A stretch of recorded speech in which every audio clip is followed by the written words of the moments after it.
Hello guys, magandang araw sa inyo lahat. Ito si Mike Padua at nakita ulit tayo sa pinaka-latest weather analysis ngayong araw po ng Martes hanggang Huwebes, Disyembre 12 hanggang 14, 2023. At ito ang ating Tagalog version, pinaglingkod sa inyo ng Typhoon 2000 in partnership with Naga College Foundation, Aboitiz Power, Bank of the Philippine Islands, Avenue Plaza Hotel, ang lokal na gobyerno ng Naga City headed by Honorable Mayor Nelson Legacion, at ang ating Honorable Congressman Gabby Bordado of the 3rd District of Camarines Sur. Gusto ko rin ibigay alam sa inyo ang komunidad, Climate Action Center, yung mga interested na LGUs o companies na willing magkaroon ng sariling Climate Action Center. Puntahan lang po ang ating website, typhoon2000.ph. I-click niyo yung banner ng komunidad para pumunta po kayo sa Google Form para isubmit nyo sa komunidad. Once na nasubmit na ninyo, si Mr. Aaron Cabasal ay mag-reply po sa inyo at i-discuss further kung ano itong Climate Action Center. Marami pong mga LGUs sa iba't ibang bagay ng Pilipinas nag-subscribe po dito para maging handa po sila sa anumang idudulot itong mga weather systems dulot po ng climate change. So napakaganda po ito at may mga ibang LGUs na po nagkaroon ng awards, okay, galing sa gobyerno dahil sa pagkakaroon nila na itong Climate Action Center. Kasama na po dyan ang Quezon City. Okay, so yan po ang Komunidad Climate Action Center. Puntahan natin ang pinaka-latest GovSat. Ito po ay ngayong araw dito ng Martes hanggang bukas Miyerkules. Mula sa easterlies, balik ulit tayo sa northeasterly wind flow. At makakanasan po ito sa buong bagay po ng ating bansa. Although tuyo po tayo, wala po tayo masyadong mga ulan. May mga maninipis lang po mga ulan sa isolated areas po ng Kabikulan, Visayas at Mindanao. At may panibagong surge tayo ng amihan na inaasahan pong maapektuhan ang dulong hilagang Luzon hanggang bukas po, Miyerkules, at yung remnants niyan ay posibleng makaabot din sa coastal waters po ng Kabikulan at eastern Samar or northern Samar. So yan po ang posibleng panahon natin sa susunod na 24 oras. Wala naman po tayong inaasahan pong major rain event. So mostly mainit tayo, mahangin, at may mga isolated showers o thunderstorms sa mga malilit na areas ng ating bansa. May binabantayan po tayong panibagong low pressure area, 91W, na muupo ito sa nakalipas na ilang araw. Ito po ay napakababa lamang po ang tsansa na maging bagyo po ito sa loob ng 24 oras. But sa mga susunod na araw ay medyo hindi naman po majority ang pinapakita na magiging bagyo siya. Posibleng LPA po siya na tatawid po ng Mindanao na yung early next week. Okay, but malabo pa po since ang probability ay napakababa at mataas po ang uncertainty dahil po more than 5 days pa po ang forecast. But nandyan po siya, nag-struggle po ang kanyang circulation at babantayin po natin ito sa susunod na ilang araw. But no worries po. Kung sakaling LPA po siya, tatawid po ng Mindanao, magbibigay po ito ng much needed rainfall sa area po ng Caraga at Davao na kailangan po nila yan dahil po sa pagdating ng epekto na po ng El Nino. Okay? So, sa ating fast animation, so nakita po natin ang Pilipinas ay all clear. Ito na po yung LPA na binabantay natin na medyo disorganized pa o sabog pa ang kanyang circulation. Okay, and then sa ating zoom in satellite animation ay nakita po natin na yon ang mga maninipis na kaulapan, mga low level clouds, mid level clouds na nakaka-apekto po sa silangan bahagi po ng ating bansa. So may mga isolated showers o thunderstorms yan tulad nito sa may area po ng Albay. Tingnan natin dito ang pag-loop niya. Yan, sa Albay may dumaan na maliit na thunderstorm at nagsimula na po siya mawala pagdaan sa may southern portion ng Camarines Sur.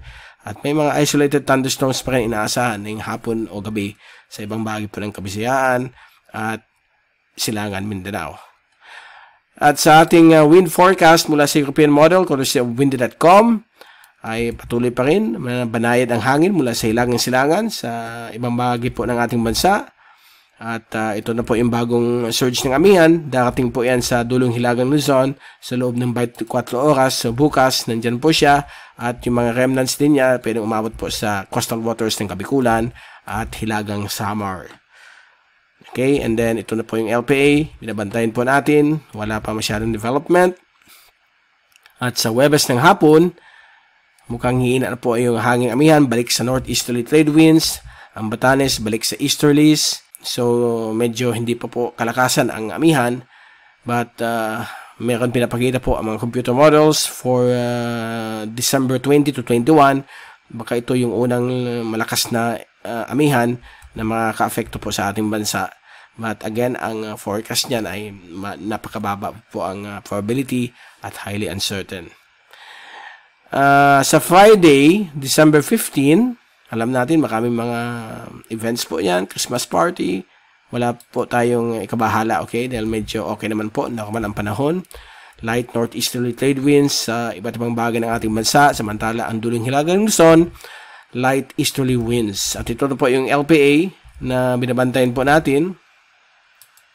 At pinapakita po dito sa American model na mukhang magde-develop po siya sa darating pong weekend. Magiging tropical depression po yata dyan. Okay, sa Sunday, December 17, ayan po. But most likely, LPA lang po yan. Nagbago pong forecast. Galing po sa latest na yun from the American model as of 8 a.m. Ito yung 8 a.m. run nila at mukhang hindi na po matutuloy. Posibleng ano na lang po ito, low pressure area na tatawid po ng karaga. O pwedeng tropical depression, so it depends. Kasi po ang European model ay medyo napakahina po siya, so most likely low pressure lang siya, magbibigay ng much needed rainfall sa isla ng Mindanao. Okay, now i-forward natin ang American model hanggang December 20. Ayan po yung surge ng amihan hanggang December 21. Bababa po yan sa buong bagay po ng Luzon. At punti ka na pong abutan ng Bicol, but let's hope na umabot din dito. Magkakaroon tayo ng medyo malamig na panahon para ma-feel natin yung Pasko. Okay, pasalamat tayo na mukhang hopefully hindi matuloy po yung LPA at natili pong 10 ang bagyong nag-form o pumasok sa Philippine Area of Responsibility. Meron ditong gusto mag-form na active low pressure but mukhang masisira din kanyang sirkulasyon. Pinapasukan po siya ng cool dry air ng amihan. But uncertainty dito ay napakataas, napakababa ang probability. Okay, so huwag kayo maniwala sa mga fake news. Ang dami naman po lumalabas dyan. Porket nandyan sa American model, hindi sila natuto, okay? Siguro dahil kailangan nila magkaroon ng monetary value. Okay, pag-earn. Kaya sige lang sila mag-broadcast. And ito yung American model. So, halos ang forecast sa American model, magiging tropical depression. Dito lang po. Or even a weak tropical storm. But ang European model, ito po yung European model, low pressure lang po siya. Yan, Sunday, December 17. Monday, December 18, halos wala po. Low pressure lang po siya. Mukhang dadaanan po niya ang Jensen, but malulusaw kaagad, halos nawala na po sa December 19. Kaya din ang American model, actually pagtawid niya dito, nawala halos. And then yung kanyang remnants, bigla-bigla mag-reform sa may West Philippine Sea, west of Palawan. Dahil po, walang interaction po dyan. At medyo mainit po ang karagatan sa bandang West Philippine Sea. So, it's still early to tell kung matutuloy po yan, but based sa majority o consensus ng lahat ng computer models ay pinapakita na mukhang low pressure lang po siya pagdaan niya dito sa may Mindanao na yung December 17 to 18, Sunday or Monday, December 17 to 18. Kasi ang European model, ano lang siya, low pressure system. Ayan po, nakita po ninyo dito. So wala po tayong ikabahala. Pag ang European model, medyo mahina. So, nothing to worry. Ang problema kapag pareho sila malakas. Baka matuloy bilang isang bagyo. So, yan. Relax muna tayo at bantayan itong LPA 91W. Let's hope and pray tuloy-tuloy ang paglusaw niya in the next few days. By the way, dito sa European model, pakita natin sa inyo na pagdating ng bagong surge ng amihan na medyo malakas, sa December 20, yan po. Yan po. Apektado kagad ng Northern Luzon. And then, December 21, Thursday, medyo hina na po siya bahagya. At mukhang hindi aabot po sa Kabikulan. Ayan po yung LPA. na posibleng mag-form sa may west of Palawan o west of Borneo. But highly uncertain po yan at very low probability. But yung amihan ay pinapakita po na forecast po nitong dalawang computer models. Okay, so ito naman po yung rain forecast sa sunod na 3 araw. So na yung hapon, ayan po, may mga inaasahan po tayong mga showers sa coastal waters po ng Silangang Pilipinas, lalo po dito sa may Eastern Visayas, Eastern Bicol. Meron na tayong isa nakita, dumaan dun sa may Albay area. Bukas po ng hapon, yan, may mga light showers, but mostly maaraw po tayo, mahangin, at maganda po ang panahon. Isolated thunderstorms sa maliit na area po ng Southern Mindanao. Huwebes, walang pagbabago. Medyo okay po ang ating panahon. May mga isolated thunderstorms lang po sa may South Central Mindanao, sa may area po ng Bukidnon and Davao. At sa Friday, December 15, another round of possible thunderstorms sa may Davao region at Bukidnon area. At gayon din po dito sa may area po ng Lanao provinces. So yan po ang makakanasan po nila since mag-shift yung hangin mula sa silangan na naman. May mga showers na inaasahan din sa Kabikulan.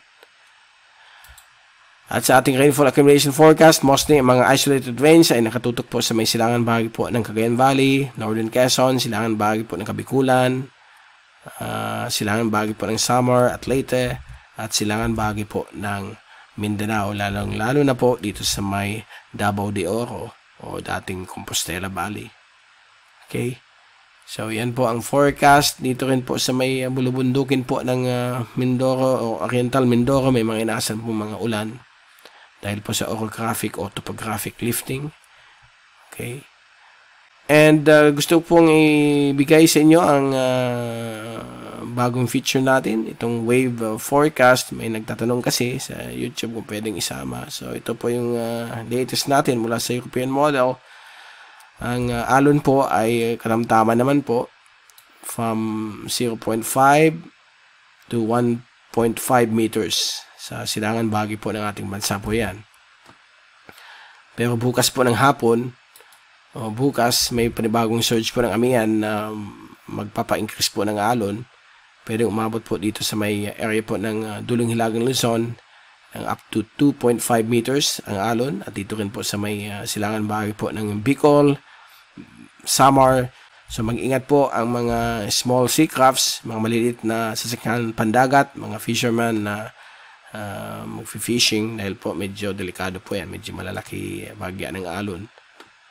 Then lalo na po sa Thursday dahil po sa pagbaba ng remnants ng amihan.